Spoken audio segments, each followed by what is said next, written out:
Welcome to Map Your Mind. Travel through the world with your brain.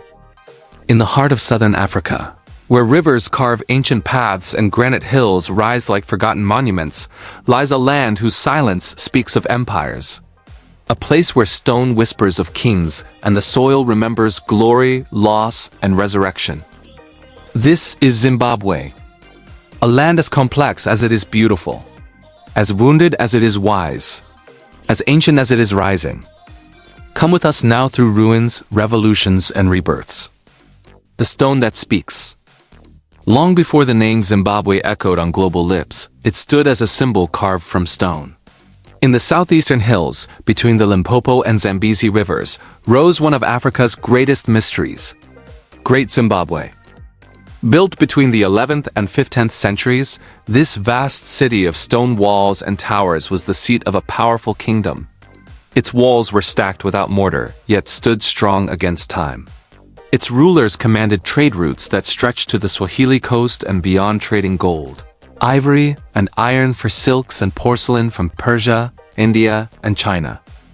At its height, Great Zimbabwe was home to over 18,000 people. Its grandeur was so shocking to early European explorers, they refused to believe Africans could have built it. But they did. And from it came the name Zimbabwe, from the Shona phrase, Jimba Dzamabwe, meaning houses of stone. Kingdoms in the wind. As Great Zimbabwe declined in the 15th century, new states emerged in its wake. The Mutapa Empire rose to the north, keeping alive the traditions of kingship, trade, and spiritual reverence. For centuries, Shona-speaking peoples built civilizations rooted in land and ancestry, guided by ancestral spirits and the balance of nature. But winds from the sea were shifting, and with them came change. Colonial shadows and the scramble for Africa. In the late 19th century, the claws of empire reached inland. British imperialist Cecil Rhodes, driven by visions of gold and empire, claimed the land for the British South Africa Company.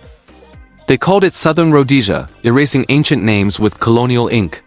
Land was seized, indigenous leaders dethroned, and settlers imposed foreign rule. But resistance smoldered. The first Chimurenga, or uprising, began in 1896, led by spirit mediums like Buya Nahanda, a Shona heroine whose name still echoes in Zimbabwean hearts. Though crushed, the revolt planted seeds that would grow generations later. The long road to freedom. For nearly a century, white minority rule controlled the land. Even as many African colonies gained independence, Rhodesia held tight, declaring a unilateral break from Britain in 1965 to preserve white power. But Zimbabweans had not forgotten. They fought back not just with words but with guerrilla warfare. The Second Chimurenga, or Bush War, raged through the 1970s. Leaders like Robert Mugabe and Joshua Nkomo led liberation movements that demanded equality, dignity, and land. In 1980, after years of conflict and negotiation, the impossible happened. Zimbabwe was born. A black majority nation, proud and free. Hope, turmoil, and the fight to rise again. The early years of independence were full of promise. Schools opened. Roads were built. International respect bloomed. But peace would not last. Political power grew rigid. Economic decisions faltered. In the 2000s, Zimbabwe was plunged into crisis. Land reform, once a dream of justice, turned chaotic. Farms collapsed. Inflation soared. The Zimbabwean dollar became a symbol of economic freefall, with notes worth trillions barely buying a loaf of bread. And yet, the people endured. Through blackouts and water shortages. Through silence and song. Through exile and return. A new chapter in the making. Today, Zimbabwe is still writing its story. In 2017, Robert Mugabe was ousted after nearly 4 decades in power.